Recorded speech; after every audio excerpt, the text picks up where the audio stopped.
Okay, we're joined here by Will Zalatoris, fresh off of his win last week in Memphis. Will, just talk a little bit, first of all, about that win at St. Jude. Yeah, I played well there last year. I had some pretty good vibes going in. Obviously, there's a lot going on. I think the way I did it was very vindicating for sure. Hats off to Sepp. I mean, I felt like I had him on the ropes a few times, and the way how the 11th hole played out, you just have to get good breaks like that, or I guess the third playoff hole.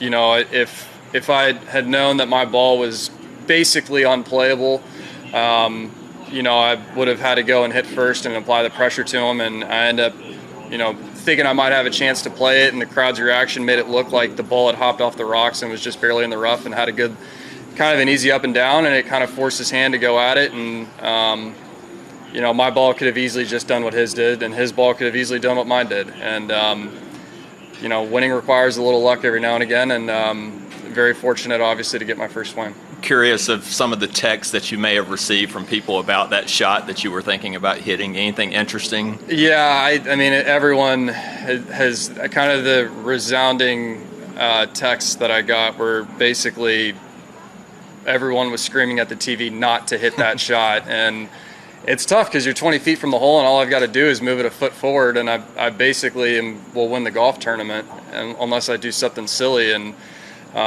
Josh Gregory had a hilarious line that he said all you had to do is move the ball a foot, and hopefully it's forward, and if it's backwards, you lose the golf tournament. So, but yeah, I mean, I knew for sure that I wasn't going to play it, but I just wanted to make sure, considering I was that close, or that close to the hole, that I was not giving up an easy opportunity. And you come into the week first in the FedEx Cup standings now. Do you feel any different in that, in terms of you've got some maybe a target on your back? Yeah, I mean, yes and no. I mean, there's so much golf ahead of us. I mean, that's the thing, is that,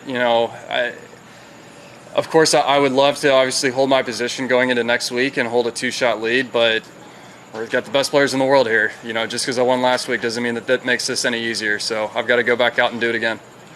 Just going back to that shot on the rocks, Will, as a competitor, at the end of the day, in the evening, how much did you want to go back and try that shot? We had a flight out that I was very much wanting to go back and hit it after everything was done, but I had to get going. But you can go ahead for certain and assume that if I'm at Memphis next year, I will be 100% trying to pull that shot off. But I did see the video of someone trying to pull it off and hit it in the water, which is, if I was a betting man, I'd put a lot of money that that's probably what would have ended up happening.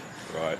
Just here at Wilmington Country Club, you've just played 9 holes in the Pro-Am. I'm assuming you've seen the whole golf course. Mm-hmm. Just some thoughts on the venue. Incredible. I've never been here before. It's my first time at Delaware. This is a big boy golf course. I mean, 7,500 yards. All three of the par 5s are basically not reachable.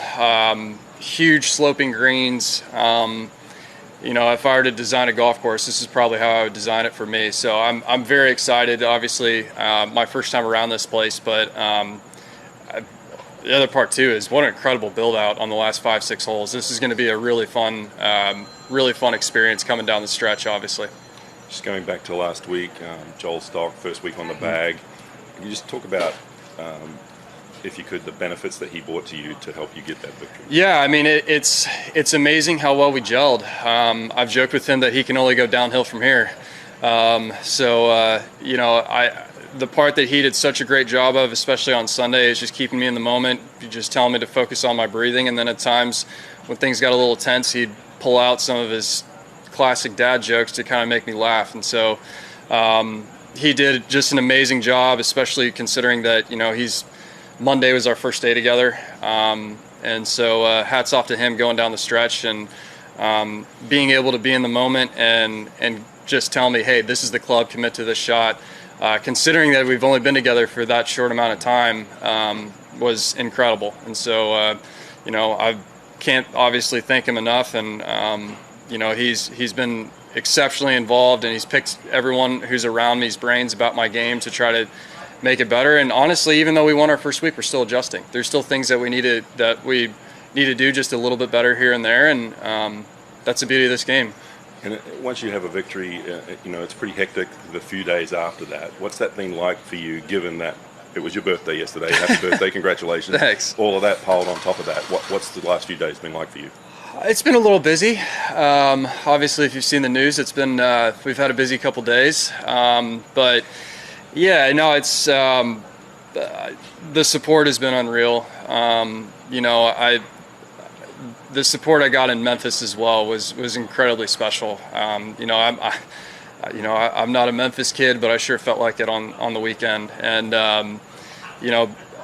I think the beauty of this is that I've got to get right back on the horse and keep playing. And kind of like I said, it hasn't really sunk in, and it probably won't sink in until after Eastlake, where I'll be able to kind of properly reflect and sit back and really kind of think back on all the moments that were kind of game changing. And being 2 over par through 9 holes is one thing that, where I basically told told Joel when I 3-putted 9 for double, I just said, hey, I'm not worried. I've had some pretty bad Thursdays this year, and it's something I need to get better about. But, I've played really well on the weekend, and let's just keep this going. And to be 2 over from there and play my next 63 holes and 17 under is a pretty cool way to do it. Great. Finally, can you just share with us, how does Will Zalatoris celebrate a victory and a birthday within a couple of days? Yeah, no, yesterday I was sitting through meetings all day, but we kind of had everyone just hang out and talk and just kind of reflect a little bit over a couple cocktails. But the proper celebration is obviously going to be coming in about a week and a half. Thanks for your time, Will. Thanks. Appreciate it.